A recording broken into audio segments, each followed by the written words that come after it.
अस्सलाम वालेकुम dear students. आज मैं बिज़नेस स्टडीज़ को पढ़ाना स्टार्ट करने लगा हूँ।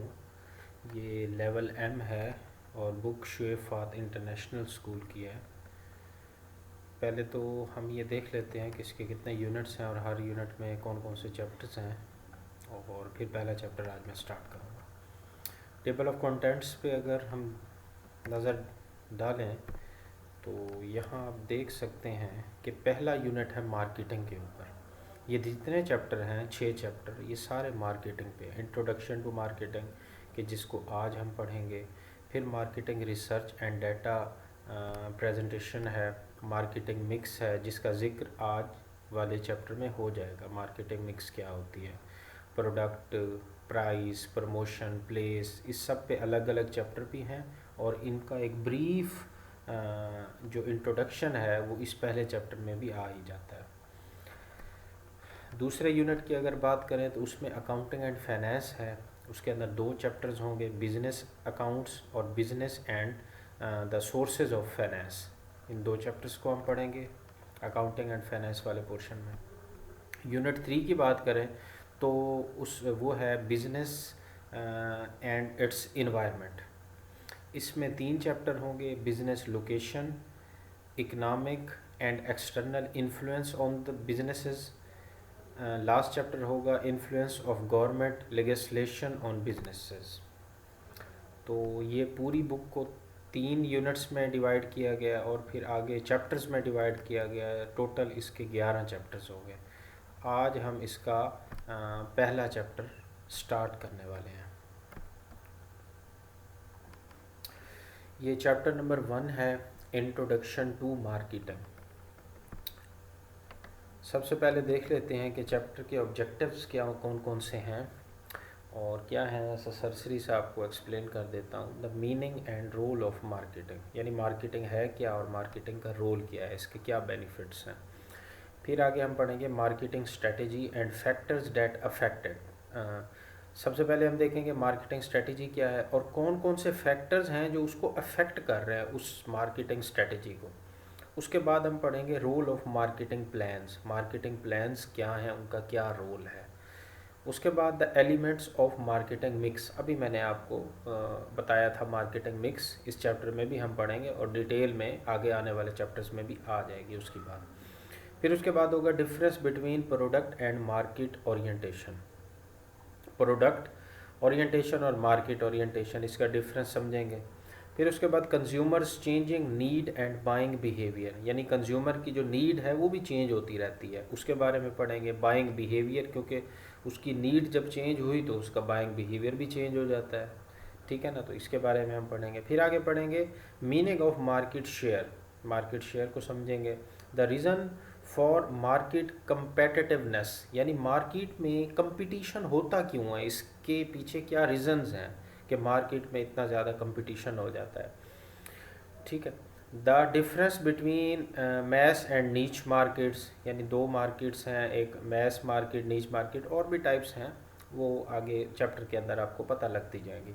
The meaning and advantages of market segmentation. Market segmentation क्या है पहले तो ये समझेंगे, फिर उसके फ़ायदे क्या हैं उस पर हम नज़र डालेंगे डिटेल में। तो सबसे पहले हम देखते हैं मार्केटिंग। अच्छा, यहाँ मार्केटिंग की डेफिनेशन बताने से पहले हम ये देखते हैं कि प्रोडक्ट ओरिएंटेड बिजनेस कौन सा होता है और मार्केट ओरिएंटेड बिजनेस कौन सा होता है।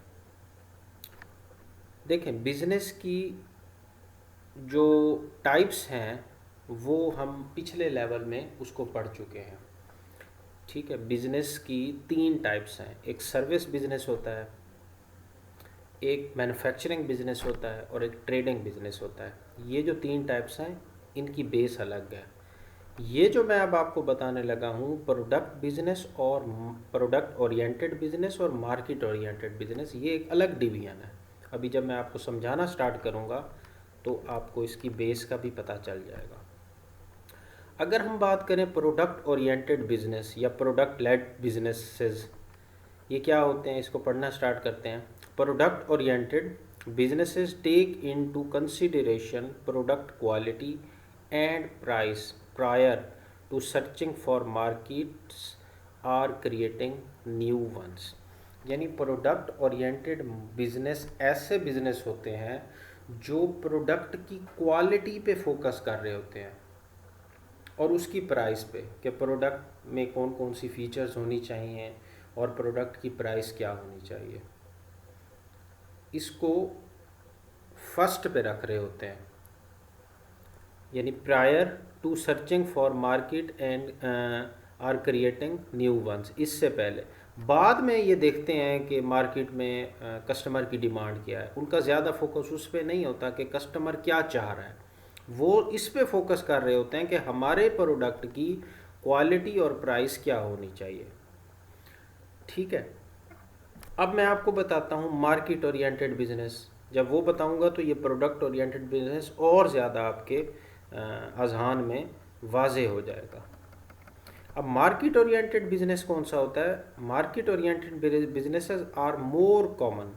A market oriented business carries out the necessary research to understand the commercial preferences of consumer। अब जो मार्केट ओरिएंटेड बिजनेस होता है वो एक ऐसा बिजनेस होता है जो पहले रिसर्च करता है मार्केट की, और मार्केट में कस्टमर्स की नीड को आइडेंटिफाई करता है कि उनकी नीड क्या है, फिर उस नीड के मुताबिक प्रोडक्ट बनाता है। ठीक है, लेकिन जो हमने प्रोडक्ट ओरिएंटेड बिजनेस पढ़ा है वो ऐसा नहीं करता। वो क्या करता है, वो पहले प्रोडक्ट डिज़ाइन कर लेता है, अपनी मर्ज़ी से डिज़ाइन कर लेता है।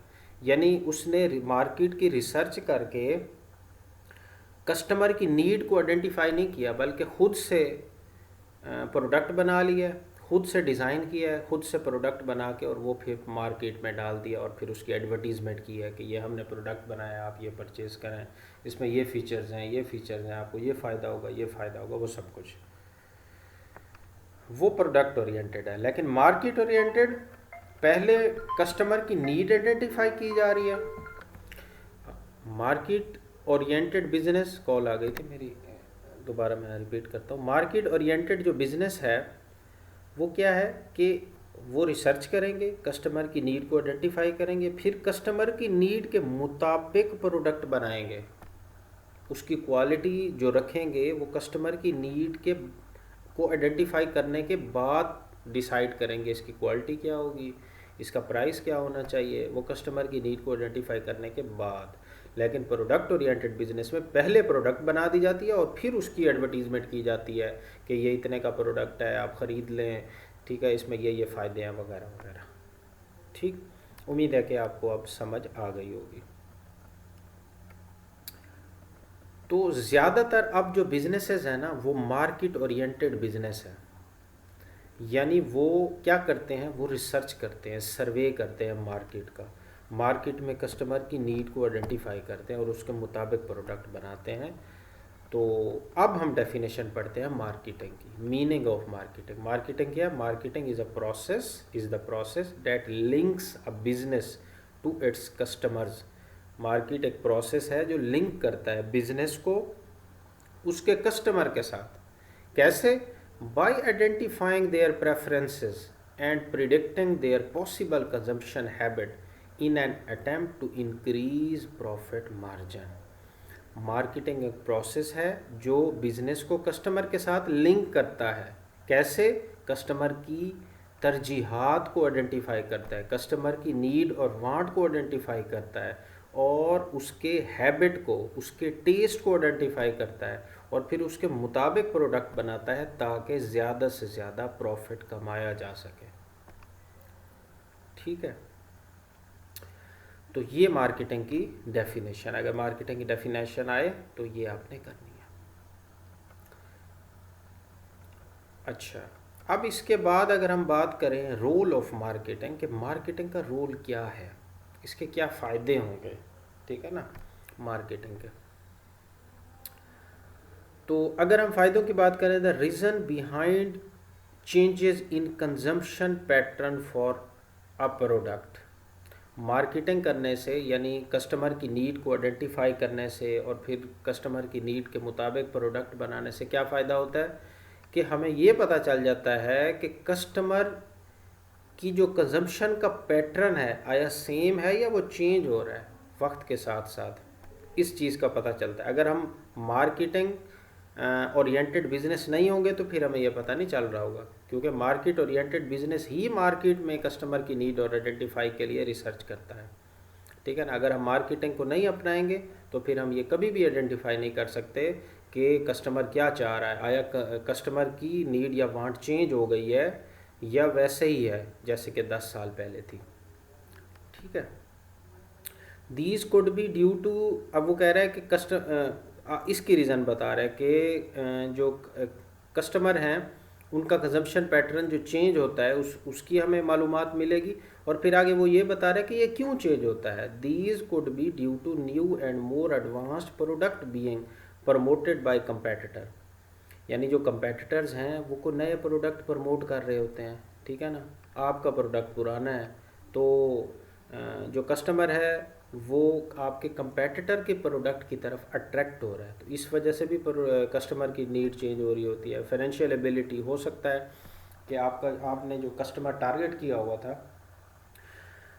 वो उसकी इनकम में इंक्रीज़ आ जाता है। ठीक है ना। उसकी इनकम में इंक्रीज़ आने की वजह से वो अच्छी प्रोडक्ट अब डिमांड कर रहा होगा, क्वालिटेटिव प्रोडक्ट, तो नीड उसकी चेंज हो रही है। ठीक है ना। इसके अलावा और डोमेस्टिक और ग्लोबल इकनॉमिक सिचुएशंस हो सकती हैं कि जिसकी वजह से कंज्यूमर के कंजम्पशन पैटर्न में चेंज आ रहा होता है, उसके टेस्ट में चेंज आ रहा होता है, उसकी नीड में चेंज आ रहा होता है।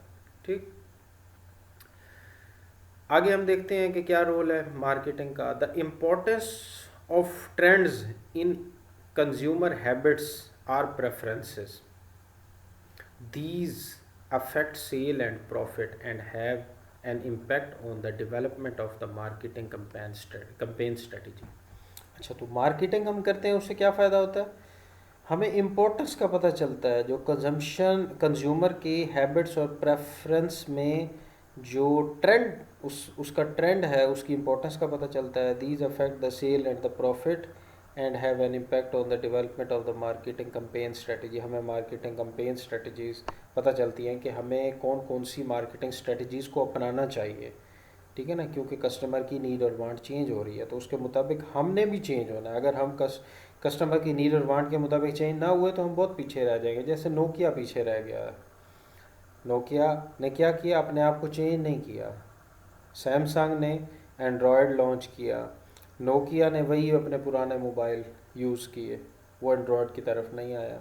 नोकिया सिर्फ इस बात पर रहा कि हमारा जो मोबाइल है वो बड़ा पायदार होता है, लोग हमारे मोबाइल को पसंद करेंगे बजाय इसके कि एंड्रॉयड को टच वाली साइड पे है।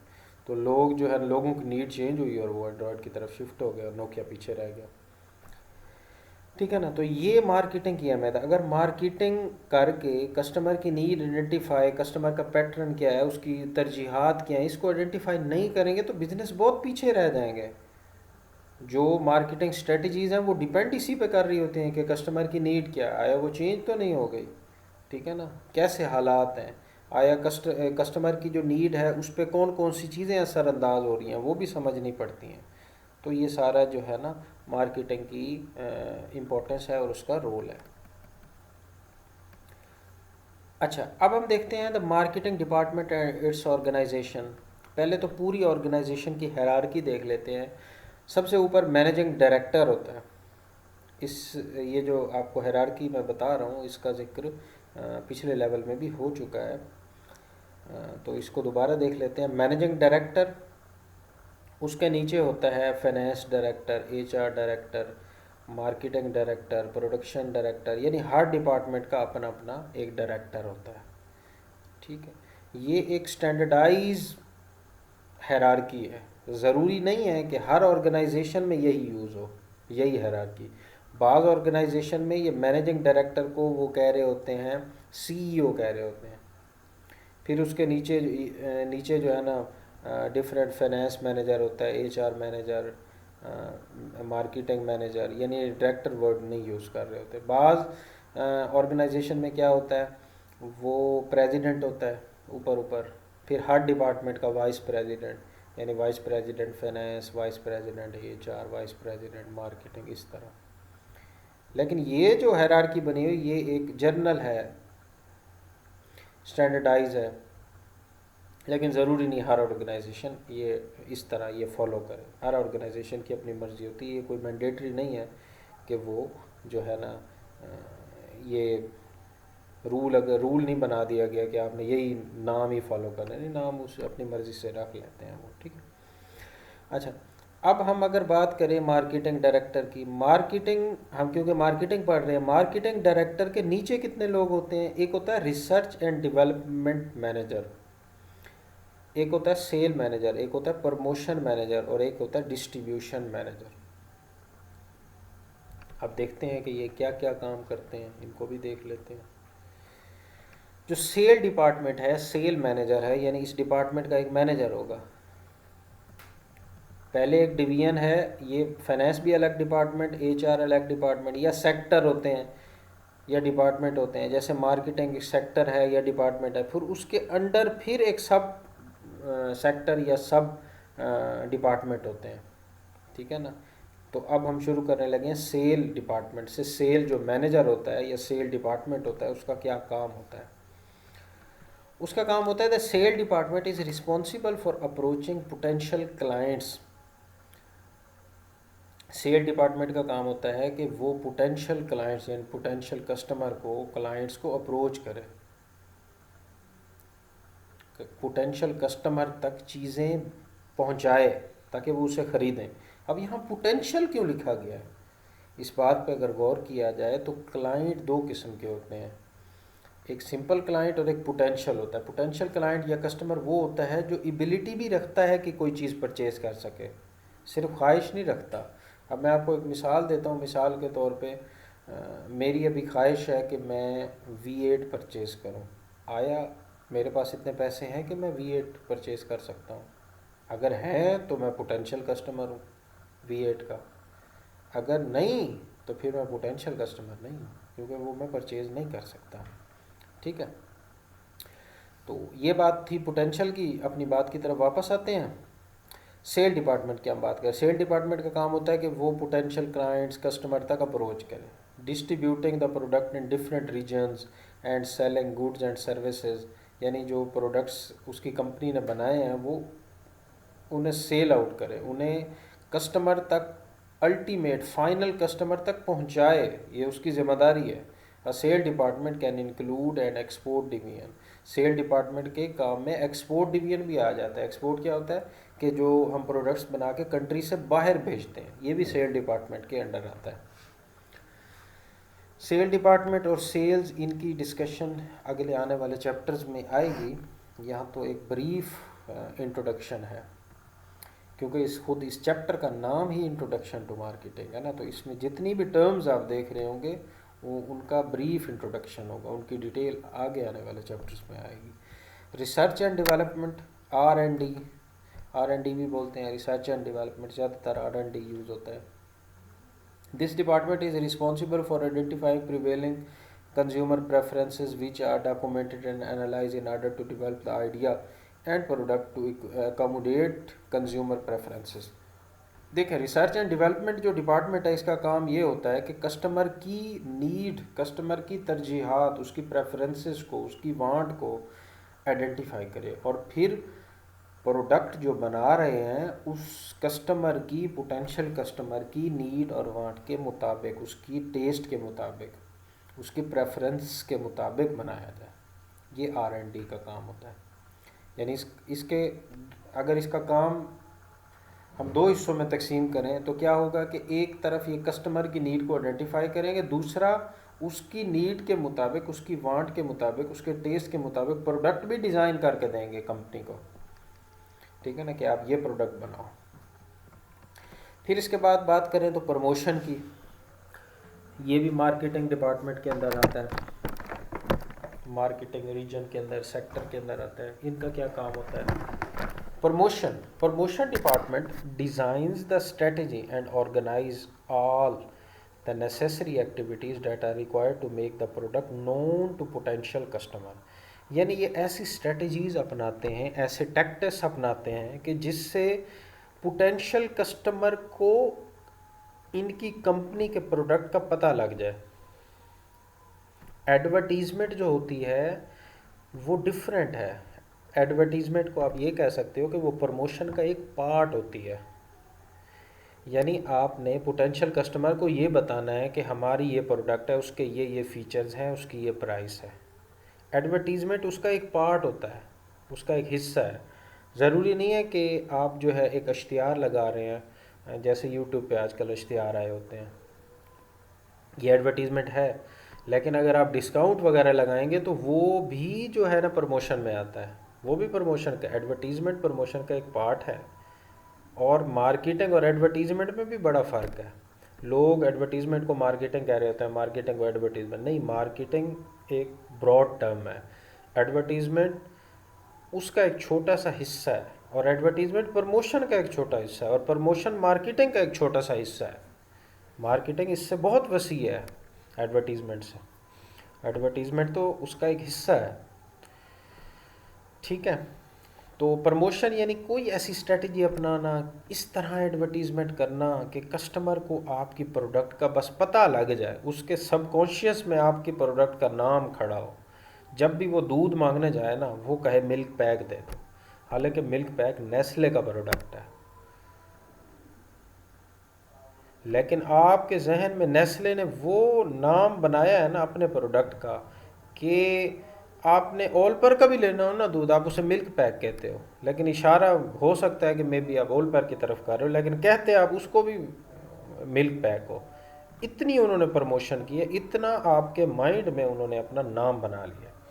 अब सर्फ एक्सेल की मिसाल ले लो, ये जो कपड़े जिनसे हम धोते हैं ये डिटर्जेंट्स होते हैं, लेकिन सर्फ एक्सेल एक कंपनी के प्रोडक्ट का नाम है।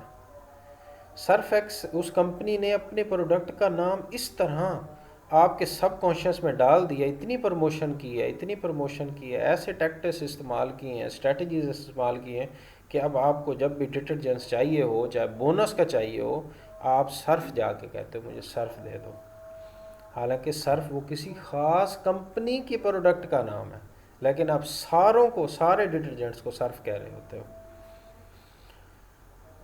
आगे है distribution. Distribution department ensure that the product are transported to the designated market. Distribution यानी कंपनी में प्रोडक्शन हुई और फाइनल कस्टमर तक, या कम से कम डिस्ट्रीब्यूटर तक या रिटेलर तक वो प्रोडक्ट पहुंचाना, ये डिस्ट्रीब्यूशन कहलाता है।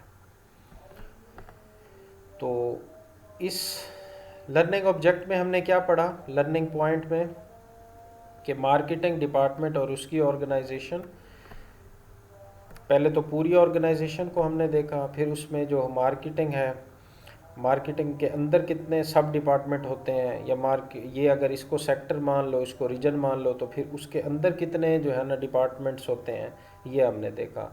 वैसे नॉर्मली जो आम किताबों में, बाकी इससे हट के और किताबों में यूज़ होता है, इनको डिपार्टमेंट कहा जाता है, finance department, HR department, marketing department, production. लेकिन इस बुक वाले ने इनको कोई नाम दिया है, वो यहाँ मेरे ख्याल में इसने मेंशन नहीं किया, लेकिन इस सेक्टर को या मार्केटिंग को मज़ीद उसने डिपार्टमेंट्स में तकसीम किया। हालांकि ये डिपार्टमेंट होते हैं, ये डिपार्टमेंट, और ये उनके अंडर काम करने वाले सब फंक्शंस होते हैं। ऐसे समझे ये डिफरेंट फंक्शंस हैं जो मार्केटिंग डिपार्टमेंट के अंदर काम कर रहे होते हैं, लेकिन ये मुख्तलिफ़ किताबों में मुख्तलिफ नाम दिए हुए हैं, तो इससे कोई फ़र्क नहीं पड़ता, नाम से कोई फ़र्क नहीं पड़ता, हमने काम सीखना है। जैसे गुलाब के फूल को अगर आलू कहें तो क्या गुलाब का फूल खुशबू देना थोड़ी छोड़ जाएगा, उसने तो खुशबू देनी है ना। नाम हम जो भी रख ले, हमने तो काम देखना है।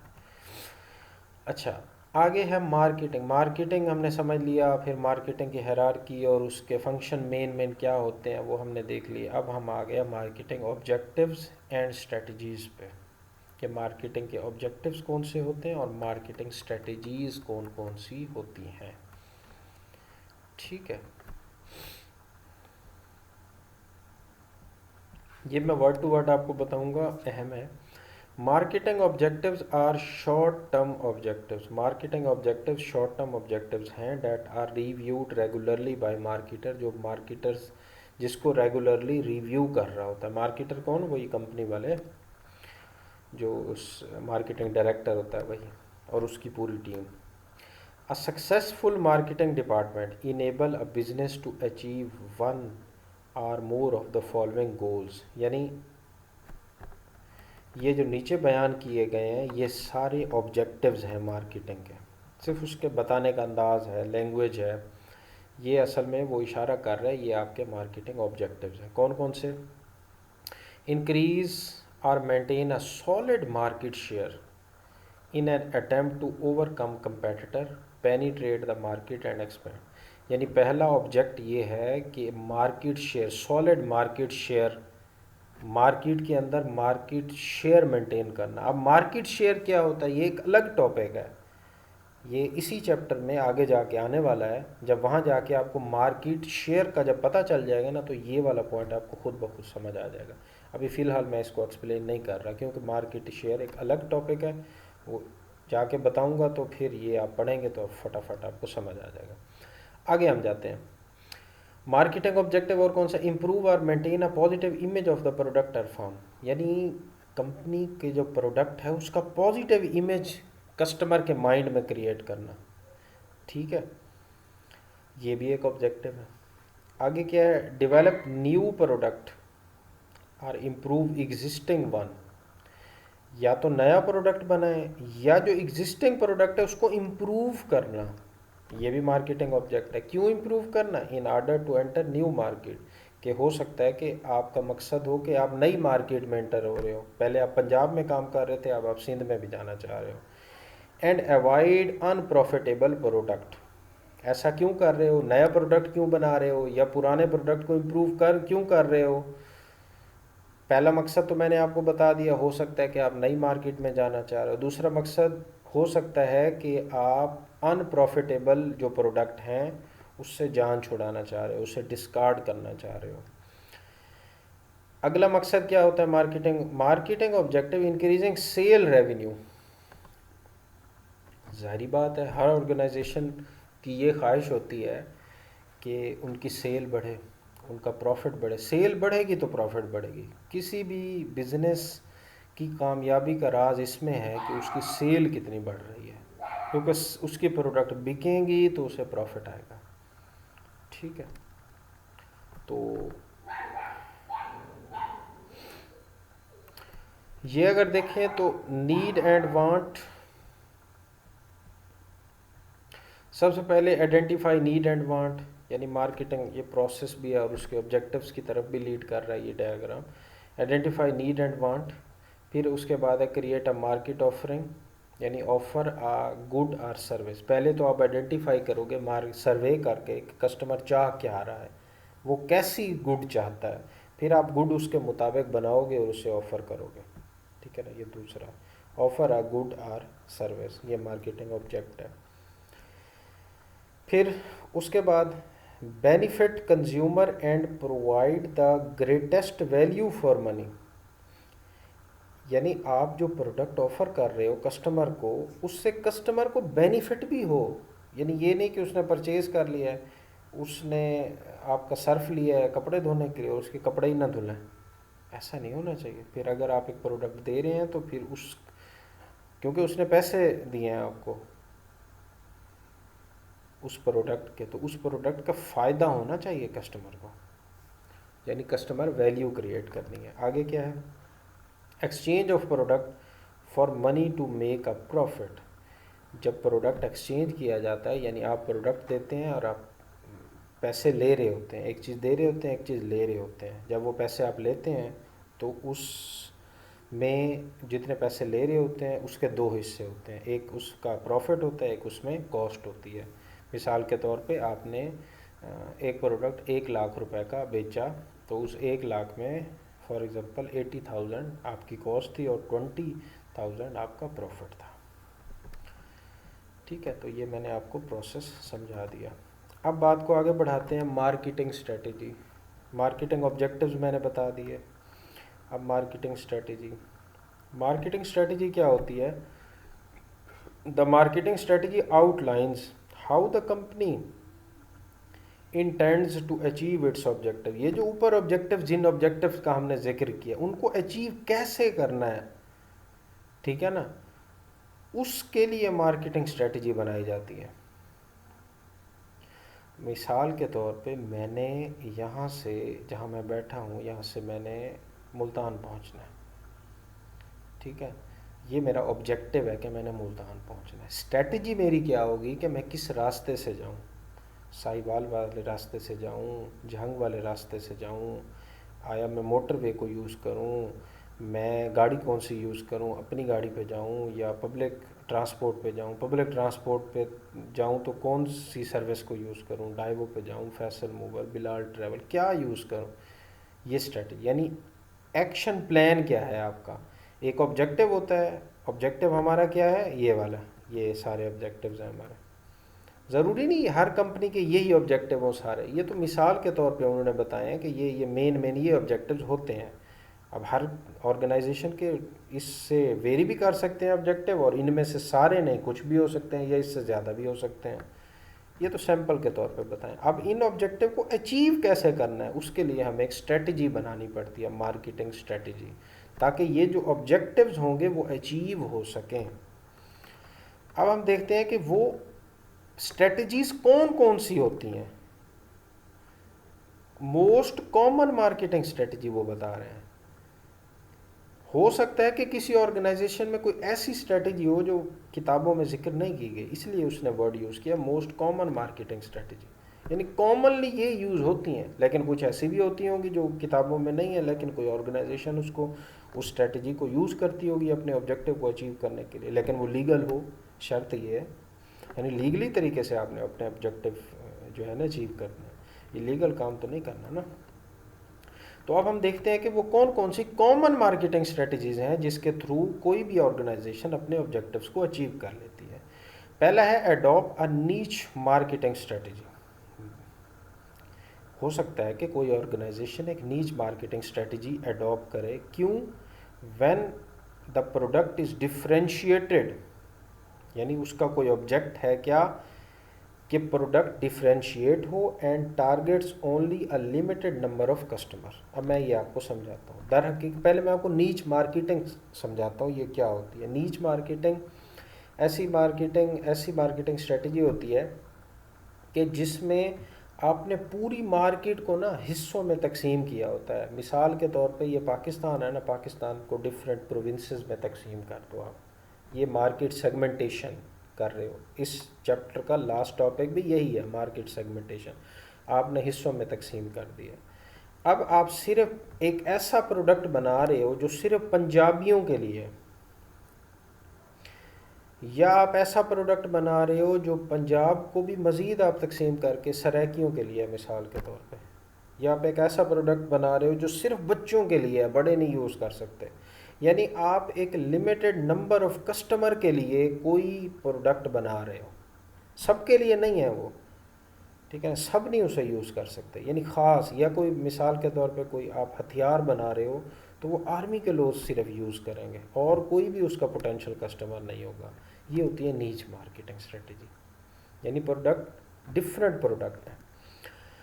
अब आगे है अडॉप्ट अब मैस मार्केटिंग स्ट्रेटजी। अब मैस मार्केटिंग स्ट्रेटजी क्या होती है कि आप जो प्रोडक्ट दे रहे हो ना वो सेम है, सबके लिए सेम है, चाहे वो पंजाब के लोग यूज़ करें, चाहे खैबर पख्तूनख्वा के लोग यूज़ करें, चाहे सिंध के लोग यूज़ करें, मतलब सेम है, कोई फ़र्क नहीं है। लेकिन इसमें क्या है, नीच मार्केटिंग स्ट्रेटजी में पंजाबियों के लिए और प्रोडक्ट है, खैबर पख्तूनख्वा वाले लोगों के लिए और है, सिंधियों के लिए और है, बलूचियों के लिए और है, ठीक है ना, यानी डिफरेंट प्रोडक्ट है। लेकिन मैस मार्केटिंग में एक ही प्रोडक्ट है, वो सब के लिए वही है, उसमें कोई फ़र्क नहीं है, ठीक है ना, सब उसे यूज़ कर सकते हैं, ठीक है ना। तो ये अब ये स्ट्रेटजी है। कोई ऐसी ऑर्गेनाइजेशन होगी जो इस स्ट्रेटजी को अपना रही होगी, कोई इस स्ट्रेटजी को अपना रही होगी, ठीक है। आगे क्या है, अब एक और स्ट्रेटजी हो सकती है cost leadership strategy. Cost leadership strategy क्या है कि जो प्राइस है वो कम से कम रखनी है ताकि कंपेटिटर से ज़्यादा हम चीज़ें बेच सकें। जब भी प्रोडक्ट की प्राइस कम होगी तो उसकी डिमांड ज़्यादा होती है ना। तो कॉस्ट लीडरशिप स्ट्रेटजी ये कहती है कि प्रोडक्ट की कॉस्ट कम करो, कम से कम करो, ताकि उसकी सेलिंग प्राइस कम से कम रखी जा सके। और सेलिंग प्राइस कम से कम रखेंगे तो कंपेटिटर से हमारी प्राइस कम होगी तो लोग हमारी प्रोडक्ट का ज़्यादा डिमांड करेंगे, हम ज़्यादा पैसे कमाएंगे। ठीक है।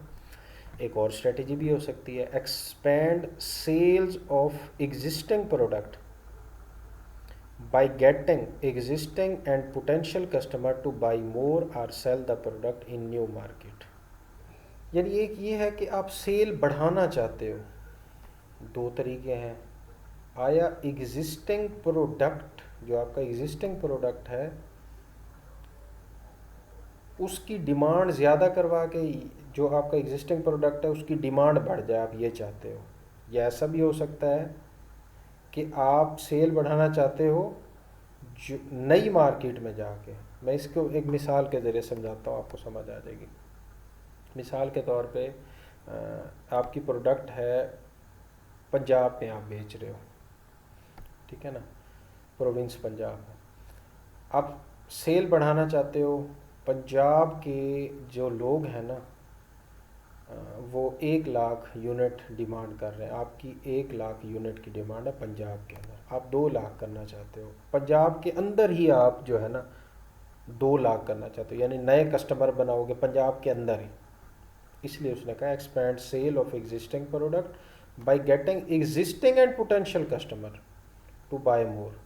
यानी पंजाब के लोग ही मज़ीद प्रोडक्ट परचेज करें, जो पहले कर रहे हैं वो नहीं, चलो और मज़ीद बन जाए। आगे वो क्या कह रहा है, sell the product in new market. ये भी हो सकता है कि आप पंजाब को तो आपने कवर किया हुआ है, आप अपनी सेल बढ़ाना चाहते हो, पंजाब में गुंजाइश नहीं है, आप सिंध में चले जाओ, सिंध में अपने प्रोडक्ट लॉन्च करो, ठीक है ना। आप बलूचिस्तान में जाओ, वहाँ अपनी प्रोडक्ट लॉन्च करो, वहाँ आपकी सेल होगी तो आपकी सेल बढ़ जाएगी। Expand sale with new product, ये इसी तरह जो है ना आप मिसालें लेके इजीली समझ सकते हैं। Expand sale with new product by introducing updated variant of existing one. Mobile phone वाले अक्सर ऐसे करते नहीं हैं, यानी वो अपनी सेल कैसे बढ़ाते हैं, नया प्रोडक्ट, नई उसमें फीचर्स वगैरह डाल के नया प्रोडक्ट, पिछला जनाब ऑब्सलीट हो गया, अब ये नया प्रोडक्ट परचेज करें, ठीक है, सेल बढ़ जाएगी। आगे क्या, increase market share by using aggressive marketing campaigns in order to take sale away from competitor.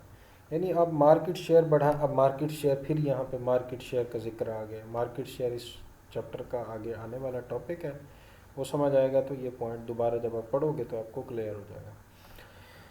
Maintain the status quo by keeping the same level of sale and market share. बाज़ दफ़ा कोई product status Q बन जाती है। Apple आजकल status Q बना हुआ है, जिसके पास है ना वो अमीर इंसान समझा जाता है। तो आपकी ये ऑर्गेनाइजेशन की ये भी स्ट्रेटजी हो सकती है कि हम ऐसा प्रोडक्ट बनाएं कि जिसके हाथ में हो ना वो एक स्टेटस क्यू बन जाए कि ये जो चीज़ है ये सिर्फ पॉलिटिशियन ही यूज़ कर सकते हैं, क्योंकि वही सिर्फ अफोर्ड कर सकते हैं। ये जो चीज़ है ये सिर्फ बहुत बड़ा बिजनेसमैन ही रख सकता है और कोई नहीं रख सकता। तो ऐसी प्रोडक्ट बनाना कि वो स्टेटस क्यू बन जाए, ये भी कोई स्ट्रेटजी हो सकती है किसी ऑर्गेनाइजेशन की। और भी इसी तरह डिफरेंट जो है ना स्ट्रेटजीज़ हो सकती हैं। ज़रूरी नहीं ये वाली स्ट्रेटजीज़ हों जो मैंने आपको बताई हैं, और भी हो सकती हैं। तो ये स्ट्रेटजी, फिर उसी बात पे वापस आते हैं, स्ट्रेटजी क्यों बनाई जाती है, ताकि ऑब्जेक्टिव अचीव हो सकें। और ये स्ट्रेटजी कॉमन स्ट्रेटजीज़ हैं, ज़रूरी नहीं कि हर ऑर्गेनाइजेशन इनको फॉलो करे। कोई ऑर्गेनाइजेशन इससे डिफरेंट भी फॉलो कर सकती है जो कि बुक्स में नहीं आया, और इसके अलावा जो है ना इनमें से सारी नहीं, कोई एक भी कर सकती है। अच्छा, आगे बात हो रही है some factors help determine which marketing strategy is most applicable. यानी कुछ ऐसे फैक्टर्स हैं जो कंपनी को ये डिसाइड करने में, ये डिटरमाइन करने में हेल्प आउट कर रहे होते हैं कि कौन सी मार्केटिंग स्ट्रेटजी मोस्ट अप्रोप्रिएट होगी, ठीक है ना। मार्केटिंग स्ट्रेटजीज तो काफ़ी हैं, लेकिन हमें कौन सी सूट करेगी? कुछ ऐसे फैक्टर्स हैं जो डिटरमाइन कर रहे होते हैं, हेल्प कर रहे होते हैं कि मार्केटिंग स्ट्रेटजी कौन सी हमें सूट करेगी। कौन कौन से फैक्टर्स होते हैं? द ओवरऑल कॉर्पोरेट ऑब्जेक्टिव, यानी पूरी कंपनी का जो ऑब्जेक्टिव है उसको देख के स्ट्रेटजीज बनाई जाती हैं। ऐसा नहीं है कि आप कोई ऐसी स्ट्रेटजी बना रहे हो जो आपके कॉर्पोरेटिव, जो पूरी कंपनी का ऑब्जेक्टिव है। मार्केटिंग के ऑब्जेक्टिव एक अलग चीज़ है, आया वो लिंक्ड होते हैं कॉर्पोरेट ऑब्जेक्टिव के साथ, लेकिन कॉर्पोरेट ऑब्जेक्टिव एक अलग चीज़ है, मार्केटिंग ऑब्जेक्टिव एक अलग चीज़ है। आप मार्केटिंग ऑब्जेक्टिव को गेन करने के लिए मार्केटिंग स्ट्रेटजी बना रहे हो, लेकिन आपको मद्देनज़र रखना पड़ता है कॉर्पोरेट ऑब्जेक्टिव। यानी ऐसी स्ट्रेटजीज नहीं बनानी कि जो खुद कंपनी के ऑब्जेक्टिव्स के खिलाफ हो। ठीक है। आगे है current stage of the product life cycle, यानी प्रोडक्ट का जो लाइफ साइकिल। अब ये प्रोडक्ट लाइफ साइकिल एक अलग टॉपिक है, यहाँ पे मैं एक्सप्लेन करने बैठूँ तो ये काफ़ी ज़्यादा टाइम ले जाएगा। इसके डिफरेंट फेजेस होते हैं, इनिशियल फेज़ होता है, इंट्रोडक्शन फेज़ होता है, ठीक है ना, ग्रोथ फेज़ होता है, मैच्योरिटी फेज़ होता है, डिक्लाइन, इस तरह साइकिल बनता है। यानी जो भी प्रोडक्ट होता है ना, पहले इंट्रोडक्शन फेज़ में होता है, फिर आहिस्ता आहिस्ता उसकी सेल बढ़ती जाती है, फिर वो मैच्योरिटी में आ जाता है, फिर वो जो है ना डिक्लाइन, उसकी सेल डिक्लाइन करने लग जाती है। तो अब ये देखना होता है कंपनी को कि हमारा प्रोडक्ट इस टाइम किस फेज़ में है, इंट्रोडक्शन फेज़ में है, ग्रोथ फेज़ में है, मैच्योरिटी फेज़ में है, किस फेज़, या डिक्लाइन फेज़ में है। तो हमने जो स्ट्रेटजी बनानी है उस प्रोडक्ट के फेज़, उसके प्रोडक्ट लाइफ साइकिल के फेज़ के मुताबिक बनानी है। मिसाल के तौर पे हमारा जो प्रोडक्ट है उसकी वो डिक्लाइन फेज़ में है, मीन उसकी सेल कम हो रही है, और हम ऐसी स्ट्रेटजी बना लें जो ग्रोथ फेज़ में हो तो बनानी चाहिए थी, तो काम तो उलट हो जाएगा ना। हमें वो स्ट्रेटजी बनानी है, ऐसी स्ट्रेटजी बनानी है कि भाई सेल कम हो रही है, सेल बढ़ानी है। ठीक है ना, सेल को वापस कैसे लेके आए, बढ़ाएं कैसे। तो ये वो फैक्टर्स हैं जो हेल्प आउट करते हैं कि आप मार्केटिंग स्ट्रेटजी किस तरह डिज़ाइन करें। आगे है डिग्री ऑफ कंपटीशन फेस्ड। आपको कंपटीशन भी देखना पड़ता है, कंपटीशन देख के फिर मार्केटिंग स्ट्रेटजी बनानी पड़ती है। मार्केट में कंपटीशन कितना है, जो है ना, कौन सी मार्केट है, परफेक्ट मार्केट है, आप मोनोपोलिस्टिक हो, मोनोपोलिस्टिक कंपटीशन है, मोनोपली है, क्या है, इम्परफेक्ट कंपटीशन है, ये सब देखना पड़ता है। शायद इन चीज़ों का जिक्र पीछे लेवल में इकोनॉमिक्स में मैं कर चुका हूँ। प्रोडक्ट टाइप कौन सी है, आप कौन सा प्रोडक्ट बना रहे हो भाई, कंज्यूमर प्रोडक्ट बना रहे हो या इंडस्ट्रियल प्रोडक्ट बना रहे हो, तो ये चीज़ें भी देखनी पड़ती हैं। इन चीज़ों को देख के मार्केटिंग स्ट्रेटजीज बनानी पड़ती हैं। फिर आगे है मार्केटिंग, मार्केट टाइप कौन सी है, नीच मार्केट है, मैस मार्केट है, वो भी देखना पड़ता है। फिर उसके अलावा अवेलेबल सोर्स ऑफ फाइनेंस क्या है, आपका बिजनेस आपके अपने पैसों से चल रहा है या आपने उधार पे लिया हुआ है या शेयर इशू किए हुए हैं, सोर्स ऑफ फाइनेंस क्या है।